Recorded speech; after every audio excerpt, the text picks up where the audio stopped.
सर्दियों की एक ठंडी रात थी। आसमान में तारे टिमटिमा रहे थे और चारों तरफ सन्नाटा पसरा हुआ था। एक जर्जर झोपड़ी के बाहर बुझती हुई आग के पास घीसू और उसका बेटा माधव बैठे हुए थे। उनके सामने कुछ आलू अंगारों में दबे हुए थे, जिन्हें वे अधपका ही निकाल निकाल कर खा रहे थे। दोनों के चेहरे पर भूख और गरीबी की रेखाएं साफ झलक रही थीं, लेकिन उनमें मेहनत करने की इच्छा नहीं थी। घीसू और माधव गांव में बदनाम थे। लोग उन्हें कामचोर और निकम्मा समझते थे। वे दिन भर इधर उधर भटकते, कभी किसी के खेत से थोड़ा बहुत अनाज ले आते तो कभी भीख मांग लेते। मेहनत करना उन्हें पसंद नहीं था। घीसू ने अपने जीवन में बहुत कम काम किया था और माधव ने भी वही आदतें अपना ली थीं। झोपड़ी के अंदर माधव की पत्नी बुधिया प्रसव पीड़ा से तड़प रही थी। उसकी कराहने की आवाज बार बार बाहर तक आ रही थी। वो दर्द से छटपटा रही थी, लेकिन उसकी सहायता करने वाला कोई नहीं था। न तो कोई दाई थी, न कोई और औरत। घीसू और माधव उसकी चीखों को सुनकर भी अनसुना कर रहे थे। माधव बीच बीच में बेचैनी से झोपड़ी की ओर देखता, लेकिन फिर आलू खाने में लग जाता। घीसू ने उसे समझाया, क्या करेगा जाकर? जो होना है वो तो होगा ही। भगवान की मर्जी के आगे किसकी चली है? उसकी आवाज में एक अजीब सी कठोरता और लाचारी थी। दोनों अपने पुराने अनुभवों और किस्सों में खो गए। घीसू ने 20 साल पहले की एक शादी का जिक्र छेड़ दिया, जहां उसने भरपेट स्वादिष्ट भोजन खाया था। वो बड़े चाव से उस दावत का वर्णन करने लगा, पूरी कचौड़ी मिठाई, जैसे वो आज भी उसी स्वाद को महसूस कर रहा हो। माधव भी उस कल्पना में खो गया। कुछ देर के लिए वे अपनी वर्तमान स्थिति और बुधिया की पीड़ा को भूल गए।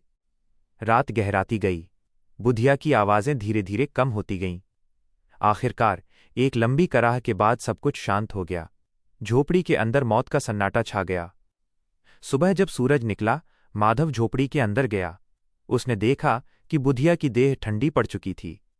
उसके चेहरे पर पीड़ा के निशान थे, लेकिन अब वह पूरी तरह शांत थी।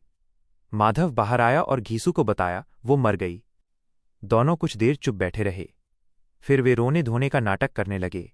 गांव के लोग इकट्ठा हो गए। किसी ने सहानुभूति दिखाई तो किसी ने ताना मारा, बेचारी औरत, मरते वक्त भी इन्हें सुध नहीं आई। गांव वालों ने मिलकर कुछ पैसे इकट्ठा किए ताकि बुधिया के अंतिम संस्कार के लिए कफन खरीदा जा सके। घीसू और माधव को पैसे दिए गए। लोगों ने उम्मीद की कि वे जाकर कफन खरीदेंगे और अंतिम क्रिया ठीक से करेंगे। दोनों बाप बेटे पैसे लेकर बाजार की ओर चल पड़े। रास्ते में वे चुप थे, लेकिन उनके मन में कुछ और ही चल रहा था। बाजार पहुंचकर वे कपड़े की दुकानों के सामने खड़े हुए, लेकिन अंदर जाने की हिम्मत नहीं हुई। उन्हें लगा कि कफन खरीदने में पैसे खर्च करना व्यर्थ है। घीसू ने धीरे से कहा, कफन लगाने से क्या फायदा? आखिर वो जल ही जाएगा। माधव ने सहमति में सिर हिलाया, हाँ, इससे अच्छा है कि हम कुछ खा पी लें। कई दिनों से पेट भर खाना नहीं मिला। फिर दोनों एक शराब खाने में जा पहुंचे।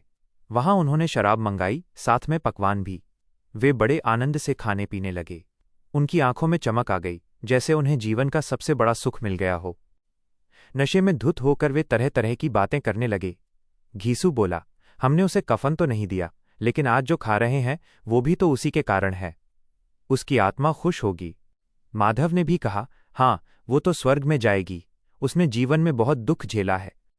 उनकी बातें सुनकर ऐसा लगता था मानो वे अपने कृत्य को सही ठहराने की कोशिश कर रहे हों। वे पूरी तरह नशे में डूब गए और वहीं जमीन पर लेट गए। उधर झोपड़ी में बुधिया का शव बिना कफन के पड़ा था। गांव वाले इंतजार कर रहे थे कि कफन आएगा और अंतिम संस्कार होगा, लेकिन घीसू और माधव लौटकर नहीं आए। यह कहानी एक कड़वी सच्चाई को सामने लाती है।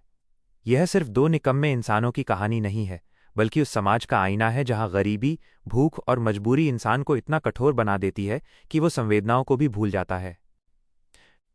शिक्षा, मोरल। अत्यधिक गरीबी इंसान की सोच और संवेदनाओं को बदल देती है। समाज की असमानता और उपेक्षा इंसान को अंदर से तोड़ देती है। यह कहानी हमें मानवता, जिम्मेदारी और करुणा का महत्व समझाती है।